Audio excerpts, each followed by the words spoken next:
მოგესალმებით მეგობრებო ყველას. დღეს მინდა ცოტა ისეთი რთული და სპეციალური ვიდეო შემოგთავაზოთ საკმაოდ რთულ პრობლემასთან დაკავშირებით. კონკრეტულად კი ავტომობილს აქვს პრობლემა, ეს არის Volkswagen-ის კრაფტერი, ვინც უფრო ერკვევა მსგავსი ტიპის ავტომობილებში Sprinters და ამას ძალიან ბევრი საერთო აქვს, ბევრი დეტალი და ბევრი ნაწილი ერთი და იგივე აქვს. მოგეხსენებათ, მე მსგავსი ტიპის ავტომობილებს არ ვაკეთებ, თუმცა ამ შემთხვევაში დამირეკვა ერთად ჩემმა ნაცნობმა და ასე რომ ვთქვათ, შემომტენეს ეს ავტომობილი. არ მინდოდა ამის გაკეთება ამ მანქანის, თუმცა შემომეტენა, ასე რომ ვთქვათ. რაშია ახლა საქმე? მოკლედ, აქ ცოტა პატარ-პატარ რაღაცები მე უკვე დავშალე, მაგრამ ეხლა მოვედი აქ გარაჟში, უკვე კონკრეტულად დავიწყო ამ ავტომობილთან მუშაობა. მოკლედ, გზაზე სიარულის დროს შეწყვიტ რაღაცა ხმა გაიგეს, შეწყვიტა ავტომობილმა მოძრაობა, ძალა არ ქონდა, როგორც ის ამბობს, როგორც მძღოლი ამბობს. შემდეგ ჩაქვრა, გადმოვიდნენ მანქანიდან, ნახეს რომ ზეთით იყო აკაურობა დასრული, აი მისხმული აქვს ყველგან ზეთები. ამათმა როგორც მითხრეს, იყო ფიქრობდნენ რომ ტურბოს დაზიანება ეგონათ. დღეს მე შევხედე, მოკლედ აქამდე მოათრიეს მანქანა, გარეთ დააგდეს აქა გარაჟებთან და დღეს რომ შევხედე, დავინახე რომ ზეთი დიზელში გარეული იყო ყველგან, აი აქ რაცა მოსხმული, ეს იყო დიზელი, შემდეგ დავაკვირდი, ვნახე რომ ეს ეგრეთ წოდებულ აბრატკას რასაც ეძახით რა, უკან რაც მიდის დიზელი, ანუ ზედმეტი რაცა აი ამებზე რაცა დარჭობილი ამ მილებიდან იყო მომძვრალი. შემდეგ კარგად არ ჩანდა, ეხლა დაშლილი მაქვს, თორე ისე კარგად არ ჩანდა, შევხედე რომ აი დაახლოებით აქამდე იყო ამოწეული აი ეს ინჟექტორები, ფარსუნკები, აი ეს როგორც ხედავთ ზის თავის ადგილას ეს ორი, ხოლო ეს ორი ზემოთ აი აქამდე იყო ამოსული და რაშია ახლა საქმე მეგობრებო? რა მოხდა? ეს როგორც ხედავთ, აი ესე თავისი სამაგრით, ყოველ თითო ინჟექტორზე კი არ არის დამაგრებული, არამედ აი ესეთი ალუმინის თუ ჩვეულებრივ რკინისა ეს სამაგრი აქვს ზემოდან და ერთი ბოლტით არის დამაგრებული.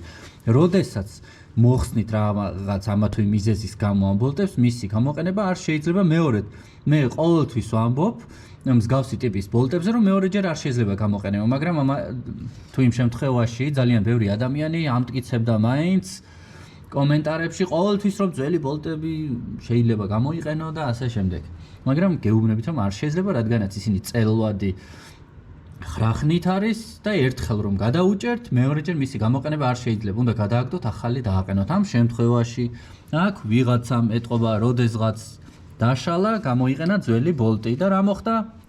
გაწყდა ის ბოლტები, სადღაც აქ იყრია, ახლა რო გაჩვენოთ. აი აგერ არის. გაწყდა აი ეს ერთი, როგორც ხედავთ, გადაწყდა აგერ. ამოწია ზემოთ მთლიანი სამაგრი, კომპრესია მოგეხსენებათ, დიზელს ბევრად უფრო მეტი აქვს და ბევრად უფრო ძლიერი აქვს ვიდრე ბენზინის ძრავს და აგერ არის ჩვენი ფარსუნკები, ინჟექტორები, ამოწია ზემოთ. ეხლა მე ამოვიღეთ, მოგეხსენებათ, ვინც იცით, ძალიან რთულია ამის ამოღება ყოველთვის, მაგრამ ამ შემთხვევაში ამოვიდა უპრობლემოდ, იმიტომ რომ ამოამტრია ვიბრაციამ და კომპრესიამ ამოაგდო ზემოთ. ეხლა ძალიან დიდი პრობლემის წინაშე ვდგავარ. აი აქ ჩაწყვეტილი არის ეს ბოლტი შიგნით და როგორ გინდა რომ ამოიღო? უნდა ამოსვერლო, ამის ამოსვერლა სათქმელად იოლია, გასაკეთებლად რთული. რკინის ბოლტი არის ალუმინის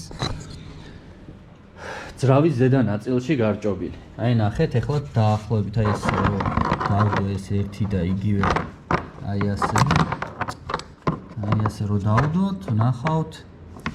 აი, რამდენი არის შიგნით ჩარჩენილი, დაახლოებით აი აქედან, მთლიანად აი ამ ზომის ხრახნი ბოლტის ჩარჩენილი არის შიგნით. რა გამოვა ამ საქმიდან? ღმერთმა იცის.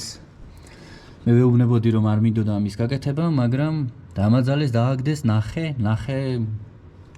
მოკლედ რა შარში აღმოჩნდი ახლა, მაგრამ ვნახოთ რა გამოვა ამ საქმიდან. ვნახოთ პირველი პრობლემა რაც არის ამ ორი ფარსუნკის ამოღებაც ისე იოლი არ არის, მაქვს სპეციალური ხელსაწყო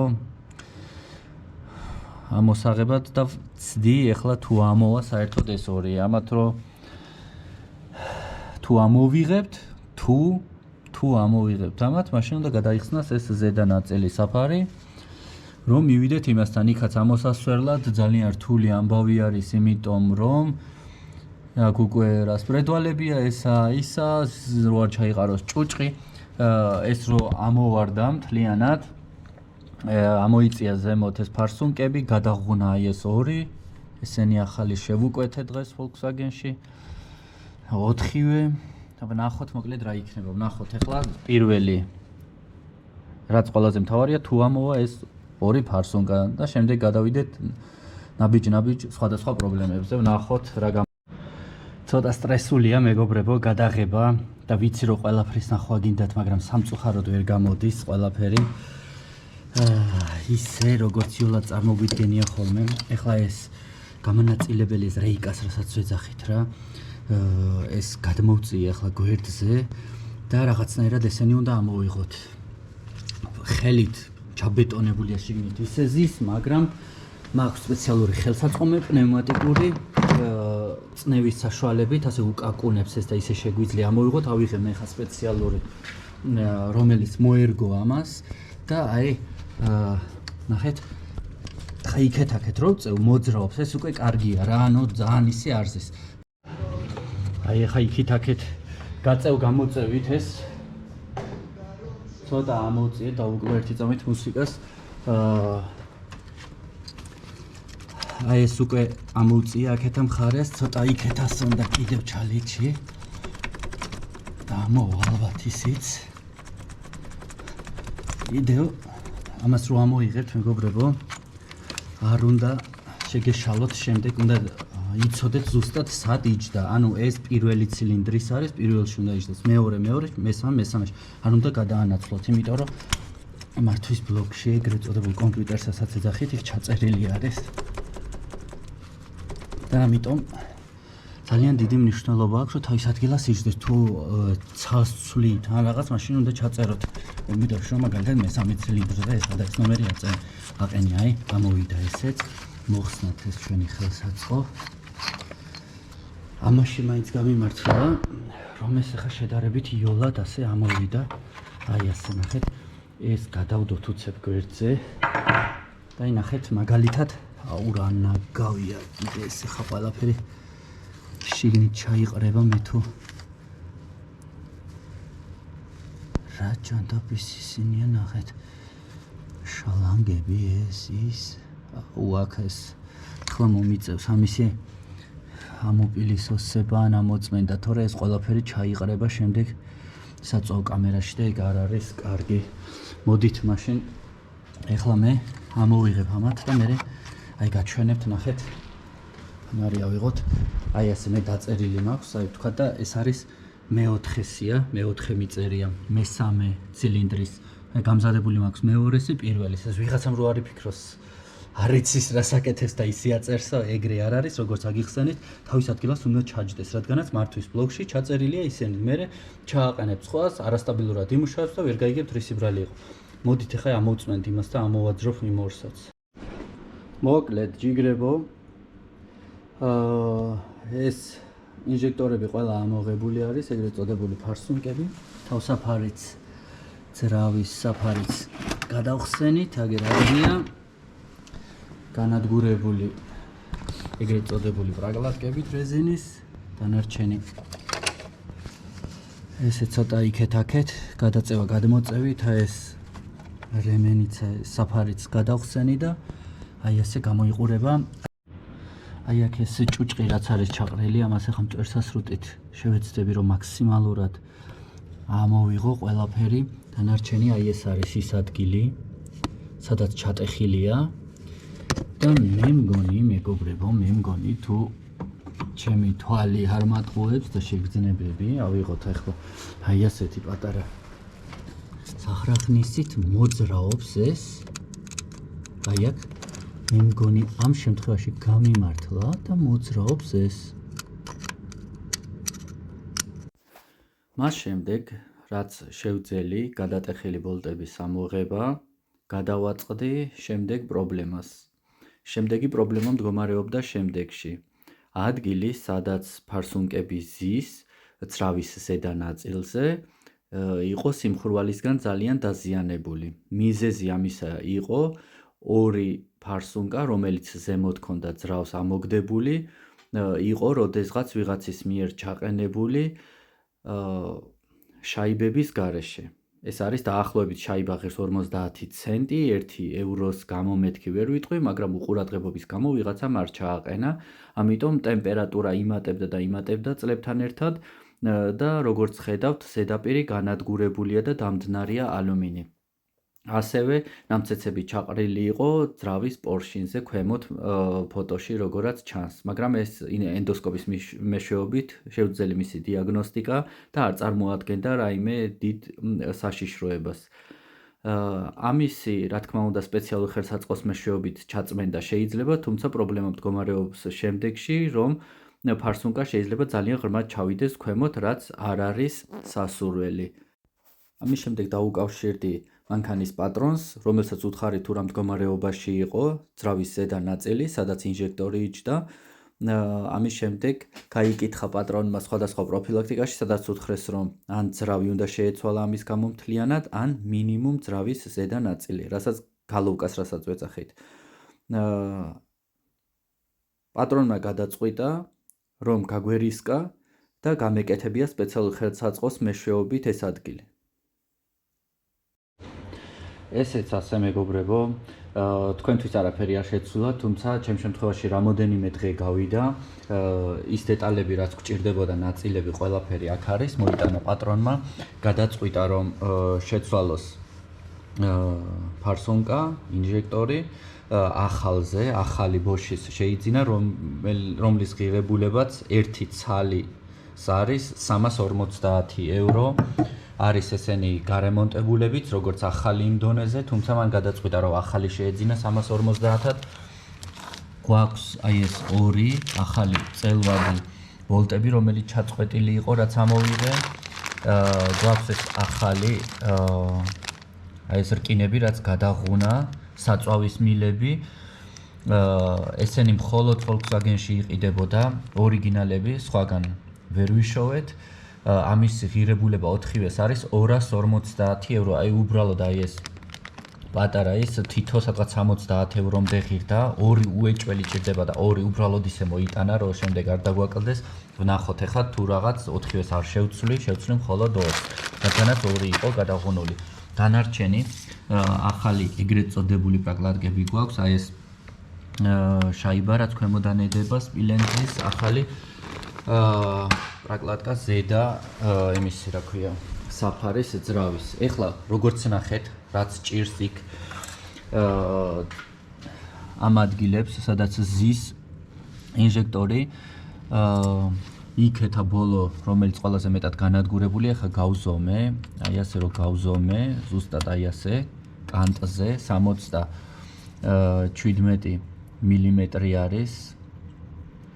77 მილიმეტრი არის და ზუსტად ისე უნდა გამოგვივიდეს, იქაც ზუსტად ისე არ გამოგვია უფრო სწორად, მაგრამ ძალიან ღრმად არ შეიძლება რომ ჩავიდეთ. თორე ინჟექტორი ჩავა შემდეგ ქვემოთ, ეს ფარსუნკა ვეღარ დაეფარება ის დასაჭერი როგორც საჭიროა ისე და პლუს კიდე საწვავ კამერაში უფრო ღრმად იქნება მაშინ ჩასული.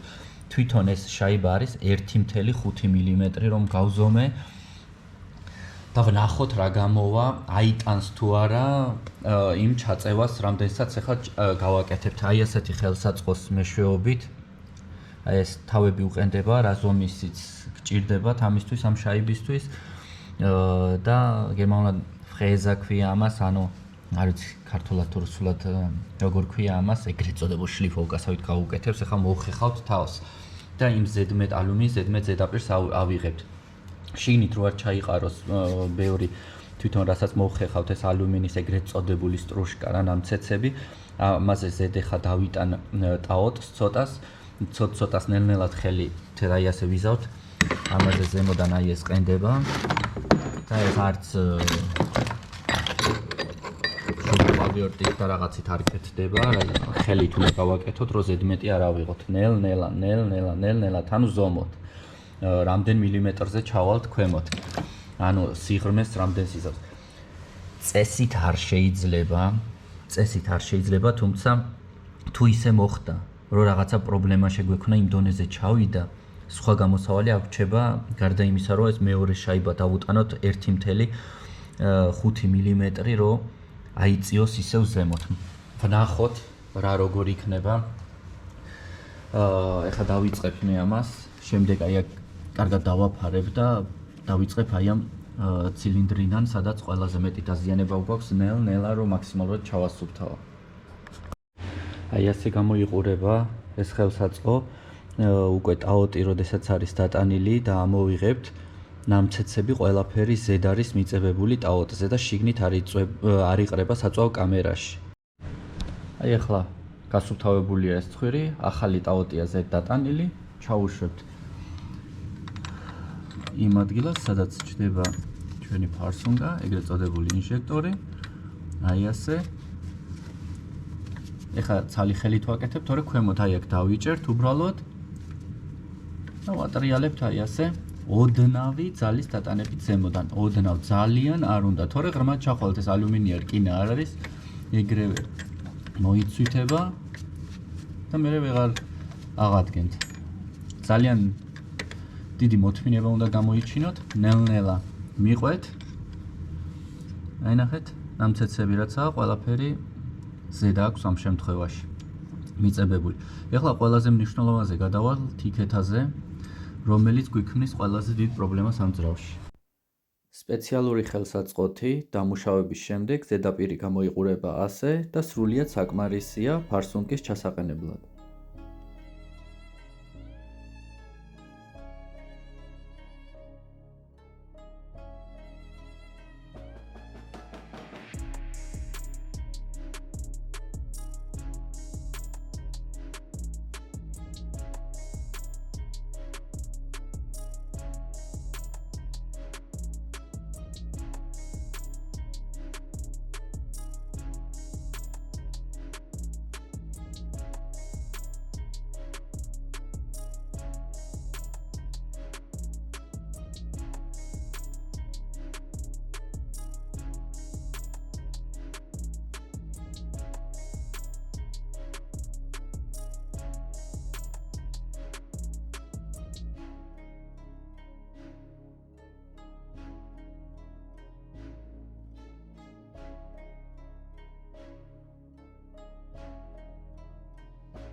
გამზადებული არის მეგობრებო ინჟექტორები ჩასაყენებლად. ეს არის ის გაფუჭებული, რომელსაც არ ვაყენებთ მეოთხე ცილინდრზე. ეს არის ის სულ ახალი ინჟექტორი. ყველას თავისი რეზინის პრაკლატკები ზედა აქვს. სპილენძის პრაკლატკებიც ზედა აქვს. და უბრალოდ რომ ნახოთ ჩაყენების დროს, რასაც უნდა მიაქციოთ ყურადღება, შეიძლება ჩამოვარდეს ეს ახალი პრაკლატკები, შაიბები, რასაც ვატანთ. ამიტომ ცოტა ოდნავ ცოტა ტაოტი დავიტანოთ, ზედ შეგვიძლია და აი შეხედეთ, ეხლა არ ვარდება უკვე ფარსუნგიდან ეს შაიბები, რაც ზედა გვაქვს გაკეთებული. რატოა ეს მნიშვნელოვანი?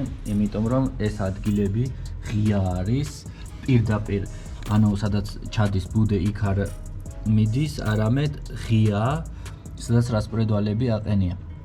და თუ ის მოძვრება ის შაიბა, შეიძლება პირდაპირ კი არ ჩავარდეს, სადაც საჭიროა აი აქ ქვემოთ, არამედ ძრავში ჩავარდეს აი აქ შიგნით და შემდეგ ისევ დასაშლელი გვექნება, ისევ უნდა მოხსნათ ეს საფარი ძრავის. ამიტომ აი ესე ოდნავ ტაოტი დავიტანოთ, რომ არ ჩაგვივარდეს.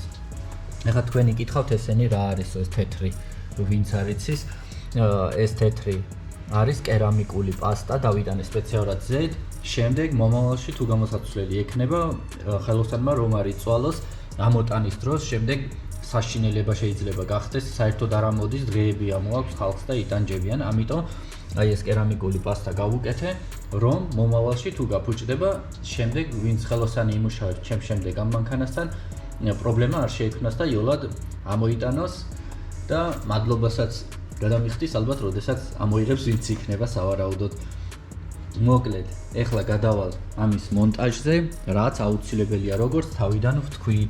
არ შეიძლება თქვა და პირველის მეორეში ჩასმა, მეორის მესამეში და ასე შემდეგ.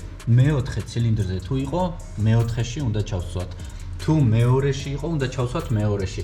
ეხლა ჩაყენების შემდეგ და მონტაჟის შემდეგ, მას შემდეგ რაც ყველაფერს თავის ადგილას დავამონტაჟებთ, მეოთხე უნდა ჩავწეროთ. ამას გაჩვენებთ როგორ ხდება.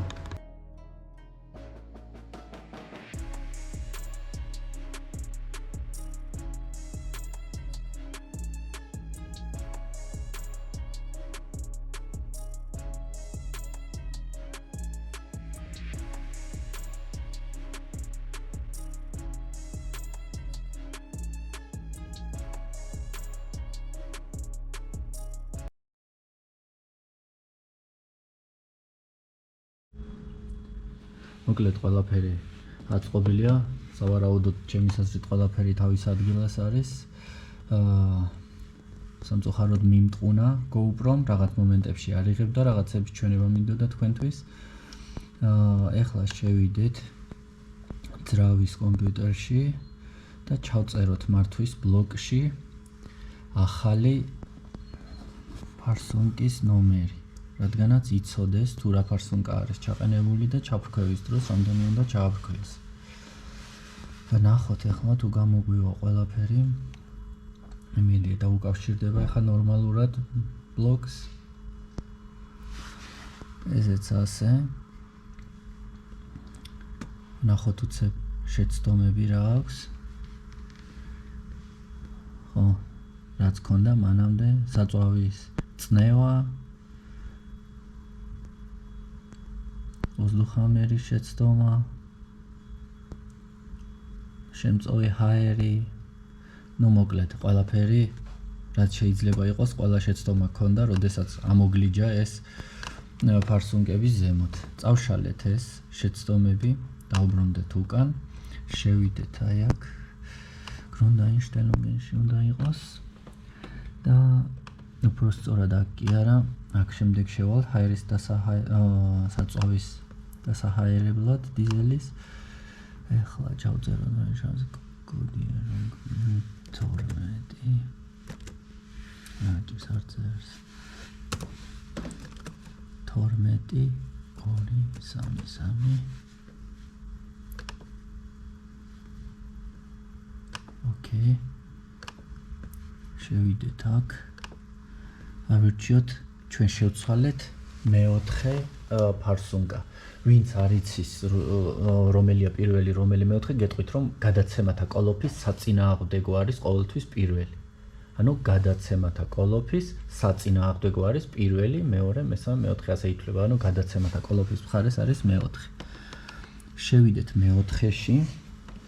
მეოთხეში გვაჩვენებს ამ ნომერს. ეს ახლა ამ ჩვენს ძველზე უნდა ეწეროს.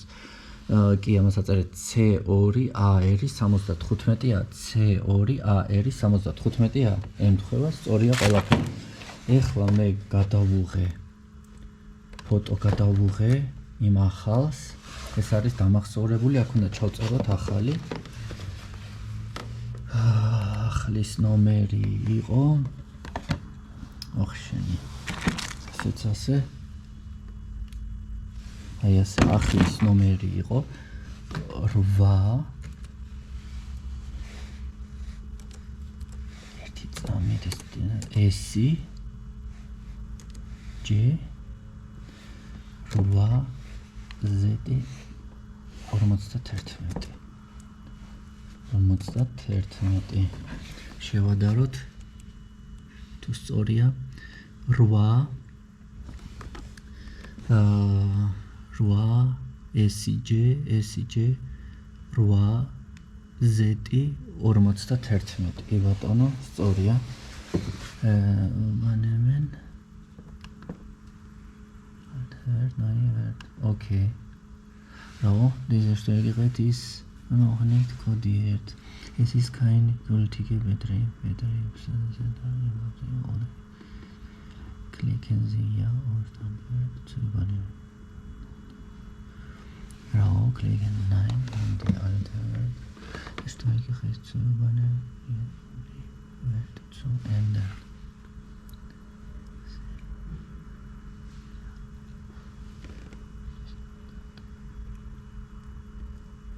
Raw gezogen werden, klicken Sie abbrechen, die Welt zu ändern.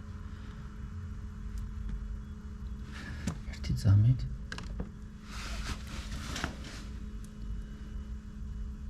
პრინციპში ეს ვიცით ხო კარგი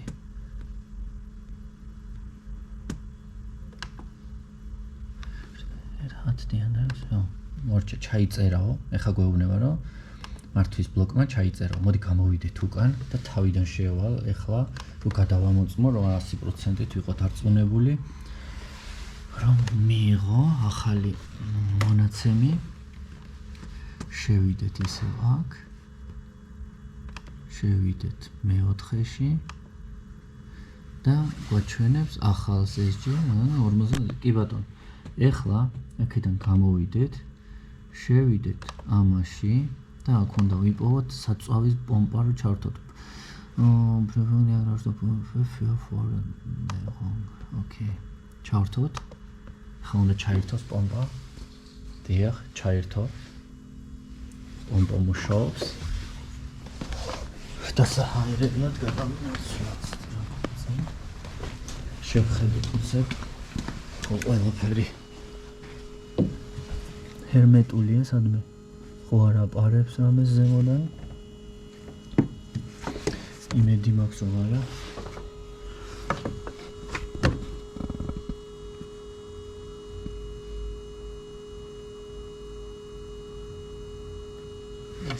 ეს ძალიან მნიშვნელოვანია მეგობრებო რომ არცად არაფერს არ აპარებდეს თორე შეიძლება დაიწვათ შემდეგ მოდროობის დროს მუშაობს მოკლედ ეხა ძალიან ბევრი დრო ჭირდება ამ ყველაფერს იმ მხრივ რომ გადაღებისთვის მოდით ეხლა შევეშვათ ამას მე გავიმეორებ იგივე პროცედურას კიდევ 2-3ჯერ და შემდეგ შევეცდები დაგოქვას უკვე როგორც ხედავთ დაიქოქა დაახლოებით 9 საათი აქ დგას და მუშაობს ასე რა ვიცი თითქოს ნორმალურად არის ყველაფერი დანარჩენი გავივლი ახლა ცოტას და ვნახავ 270,500 იქონია გარბენი მანამდე არ შემიხედია საკმაოდ ბევრი ქონია გარბენი დანარჩენი რა ვიცი პირველ ცდაზე ეგრევე არ დაიქოქა მაგრამ მეორე ცდაზე ერთი გადაკრედ დაიქოქა ეთყობა წამოღებული არ ქონდა ბოლომდე მაინც საწვავი